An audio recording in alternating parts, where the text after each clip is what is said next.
मुंगलेट म्हटलं की फक्त मुगाची डाळ आपण भिजवतो, पण आज आपण मुलांच्या आवडीची एखादी भाजी, कॉर्न वगैरे टाकून पौष्टिक असं मुंगलेट बनवणार आहोत. चला तर मग सुरुवातीला मी आलं, लसूण, मिरची चॉपरमध्ये बारीक करून घेतलं आहे. मिरची सेपरेट बारीक करून घेतली आहे, कारण ती आपल्याला हवी तेवढी वापरता यावी. आणि आलं लसूण एकत्र करून वाटून घेतलेलं आहे. मुलांच्या टिफिनसाठी, नाश्त्यासाठी हे अगदी पौष्टिक असं मुंगलेट आहे. दोन्ही बाजूला ठेवून देऊया. आणि मुंगलेट बनवण्यासाठी मी इथे 1 कप मुगाची डाळ 4-5 तास भिजत ठेवलेली होती. तुम्ही रात्रभरसुद्धा भिजत ठेवू शकता. ही डाळ आपण पाण्यातून काढून चाळणीत ठेवूया निथळण्यासाठी. आणि इथे मी 15-20 पालकची पानं आणि 1 वाटी मका म्हणजे स्वीट कॉर्न घेतलेले आहे. डाळीतलं सगळं पाणी छान निघून गेलेलं आहे. आता आपण मिक्सरच्या भांड्यात टाकून घेऊया. पालक आणि स्वीट कॉर्न वापरून आज आपण मुंगलेट बनवत आहोत. अगदी हेल्दी टेस्टी असं ग्रीन असं मुंगलेट बनवणार आहोत. तर मुगाची डाळ ही नितळत ठेवली होती, ती मिक्सरच्या भांड्यात टाकून घेतली. त्यामध्ये आपण वाटून घेतलेलं आलं, लसूण आणि मिरची 1-1 चमचा टाकलेला आहे. तुम्ही बोलाल मिरचीचे तुकडे टाकले असते तरी चाललं असतं. कधी कधी मिक्सरच्या पात्याच्या खाली असे मिरचीचे तुकडे, आल्याचे तुकडे जाऊन बसतात, म्हणून मी असं वेगळं वाटून घेतल्याशिवाय आपण मिरची हवी तेवढी टाकू शकतो. तर यामध्ये खूप मसाल्यांचा वापर नाही केलेला आहे. आलं, लसूण, हिरवी मिरची टाकलेली आहे. मी कढीपत्ता, थोडीशी कोथिंबीर, त्याच्यामध्ये स्वीट कॉर्न टाकले, पालक थोडा कापून घेतला आणि टाकला आहे. आणि थोडंसं दही, अगदी 1 चमचा दही, चवीपुरतं मीठ आणि साखर. चवीपुरतं नाही टाकले, थोडंसं काळं मीठ टाकले चटपटे स्वाद येण्यासाठी. आणि हे थोडंसं पाणी टाकून वाटून घ्यायचं आहे. या पद्धतीचं मिश्रण तयार झालेलं आहे. सुरुवातीलाच वाटताना खूप पाण्याचा वापर नाही करायचा आहे. दही घेतलं त्याच वाटीत मी 2 चमचे पाणी टाकून हे वाटून घेतलं आहे.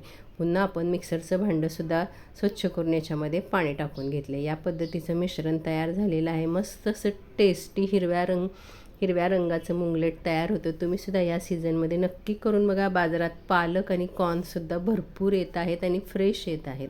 ह्यातलं हवं तेवढं मिश्रण मी ठेवलेलं आहे आणि बाकीचं जास्तीचं मिश्रण मी काढून ठेवलेलं आहे. तोपर्यंत आपण एक झटपट चटणी बनवून घेऊया. टोमॅटो, कढीपत्ता, आलं, लसूण, हिरव्या मिरच्या, 2 चमचे डाळ घेतलेला आहे. साधं मीठ, काळं मीठ आणि साखर टाकून ही चटणी आपण वाटून टाकून घ्यायची आहे. गरज पडल्यास थोडंसं पाणी टाकायचं आहे किंवा मी अशी थोडी दाटसरच ठेवलेली आहे.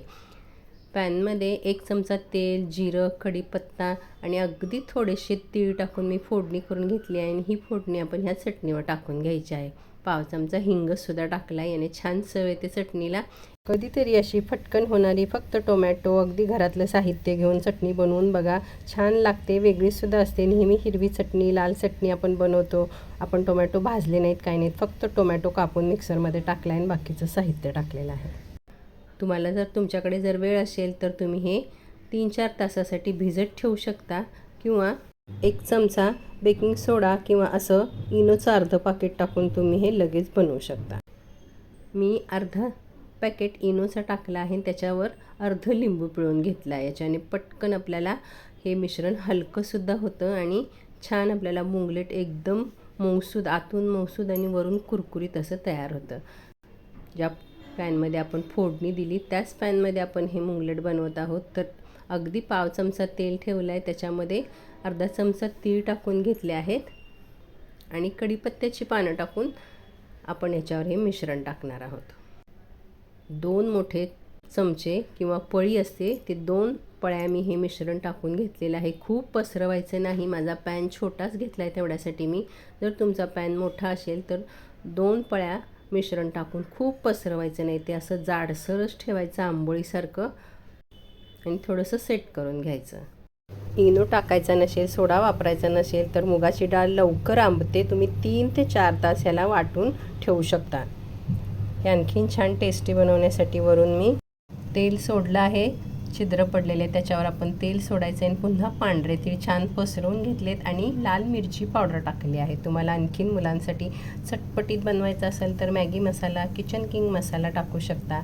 आणि अगदी 2च मिनिट आपण याच्यावर झाकण ठेवून ह्याला वाफ काढायची आहे. खूप वेळ झाकण नाही ठेवायचं आहे आणि अगदी 2च मिनिट आपल्याला ह्याला झाकण ठेवायचं आहे. खूप झाकण ठेवायचं नाही आहे, नाहीतर मग ते आपल्याला उलटतासुद्धा येणार नाही, इतकं सॉफ्ट होईल. खूप सॉफ्ट कापसासारखं मऊसूद असं हे मुंगलेट तयार होतं. वरची बाजू सुकली की मी त्याला उलट करून घेतलेलं आहे. पुन्हा आपण कडेने थोडंसं तेल सोडायचं आहे. खूप तेलाचा वापरसुद्धा नाही करायचा आहे. 2-3 चमचे तेलामध्येच आपलं हे मुंगलेट छान तयार होतं. मस्त असं वरून रंग बघा किती छान आले आणि खरपूस झालेला आहे. खालची बाजूसुद्धा अशी छान खरपूस आपण भाजून घ्यायची आहे. मस्त असे आपले मुंगलेट तयार झालेले आहेत. याच्यासोबत ही चटणीसुद्धा खूप छान लागते. एकदा ही चटणी जरूर ट्राय करा. मुलांना टिफिनला देण्यासाठी, नाश्त्यासाठी तुम्ही हे मिश्रण रात्री तयार करून ठेवू शकता. सकाळी नाश्त्यासाठी किंवा टिफिनसाठी बनवू शकता. आणि आवडल्यास लाईक, शेअर करायला विसरू नका. चॅनलवर नवीन असाल तर सबस्क्राईब करा. धन्यवाद.